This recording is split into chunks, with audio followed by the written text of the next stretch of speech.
Radhe Radhe.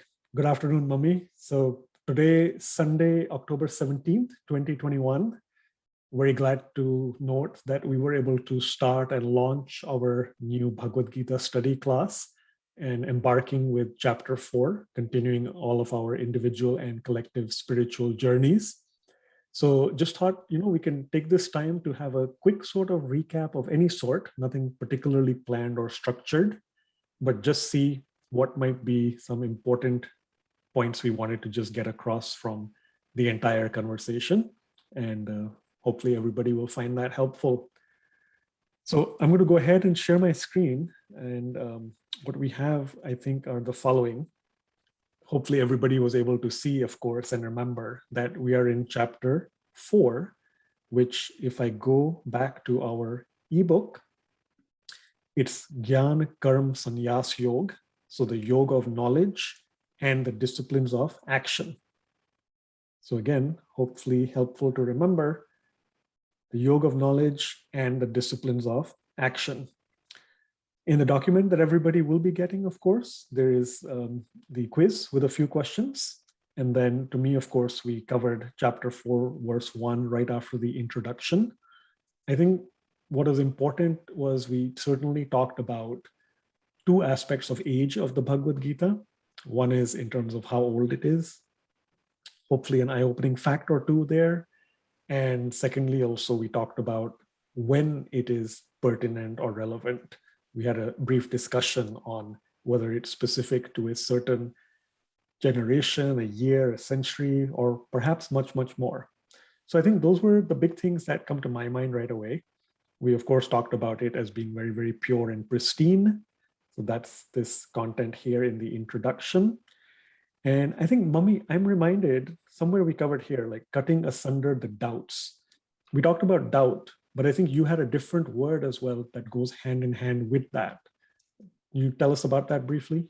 Well, for me, Gagan, the most important word is faith and trust, because what I feel that from Bhagavad Gita, I have learned this, and Swamiji has explained it so well that it becomes so easy to understand.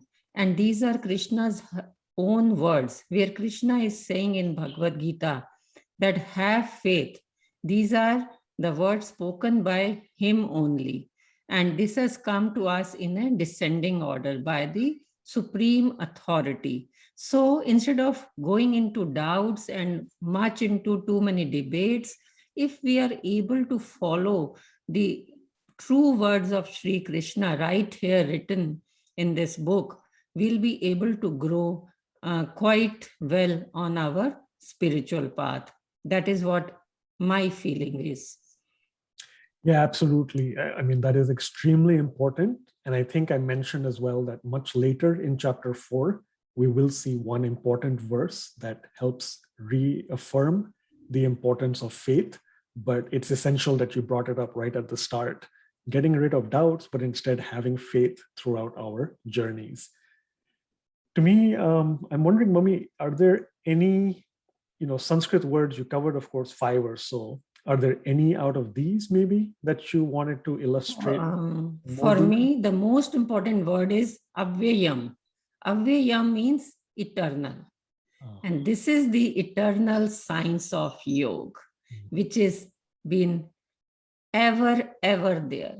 It is always there. It has always been there. When this whole world was created, even before that, Krishna himself says that he taught this eternal science, this everlasting science of yoga. He taught it to sun god Vivaswan, from whom it got passed on to Manu, and from to Manu it got passed on to Ikshvaku. It's not that just 5,000 years ago it happened. This is the eternal science. It's just that 5,000 years ago, Krishna spoke this knowledge to Arjun on the battle of Kurukshetra, but this science is eternal. So for me, the most important word is avyayam. Let's all put that in our dictionary and always remember this word. Certainly noted. I'll make sure I do the same thing too. So avyayam, eternal. And I like how you helped us get reminded that this is the eternal science of yoga. And for for and from time immemorial.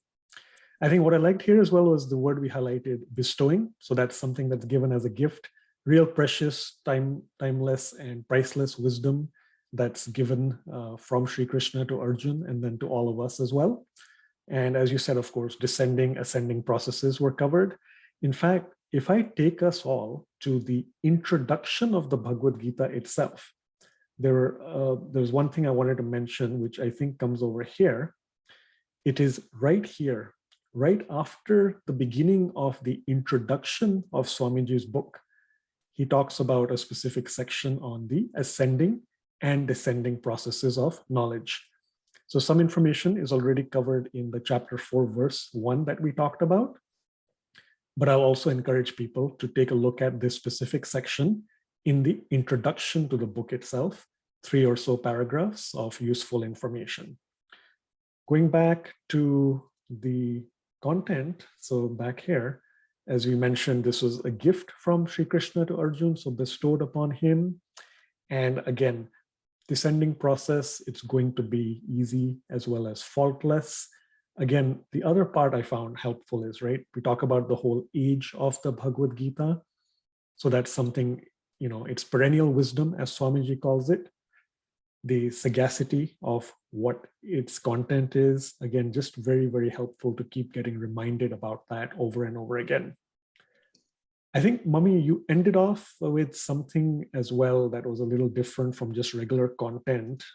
Feel free to talk about that or talk about anything else as well. Yeah, so for me, it's a perennial wisdom. That means it is always useful in any aspect of our life, in any situation of our life, be it happy situation or be it sad situation, be it just daily routine situation, be it in handling our relationships, the interconnectedness with this universe. How? Because we are just atoms and we are connected with each and everybody in this universe. So for me, this wisdom is being used day in, day out, at any time in daily life. Each time when somebody says something, and if we start thinking instead of getting angry, and if we just respond, not react, that means we are making use of the wisdom of Bhagavad Gita. If we are kind to somebody, then also that means we are being compassionate, we are making use of the wisdom of Bhagavad Gita. Not getting too sad in an uneventful situation, having control on our emotions, then also we are using the wisdom of Bhagavad Gita. Eating the right kind of food, then also we are using the wisdom of Bhagavad Gita. So for me, it's 100% true when Swamiji uses this word perennial. Perennial means, yes, it is everlasting, always, and applicable in each and every situation, day in, day out. Glad to hear that. And it's always helpful to see how other people practice something or implement it in their lives. So this is, of course, very, very insightful and useful. You want to add something?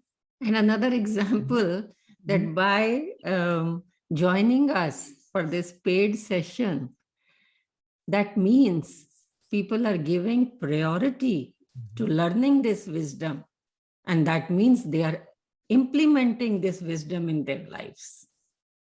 Absolutely true. And in fact, we are ever so grateful and thankful to each of the participants for signing up and registering to be part of this.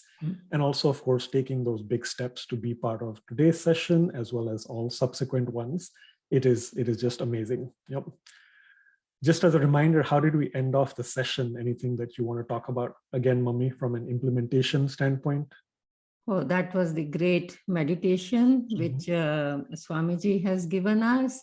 And that's the meditation whereby Arjun is seated on his chariot, and in front of him, Krishna is standing, and Arjun is praying to Krishna to bestow this wisdom on him on the battleground.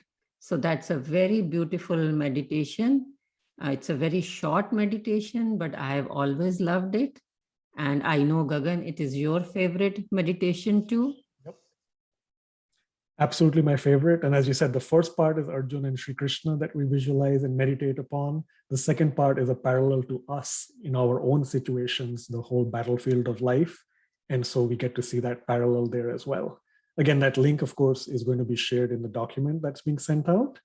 And with that, I think that's just a hopefully useful short recap of kind of our conversation, the dialogue in today's class. We, of course, look forward to seeing everybody again next Sunday. So that's October 24th, 2021, same time, 9:15 a.m. Central Time in the Dallas time zone, elsewhere as well. And looking forward to more dialogue and discussion. Thank you. Radhe Radhe. Thank you, Mummy, as well. Yep. Radhe Radhe. Radhe Radhe.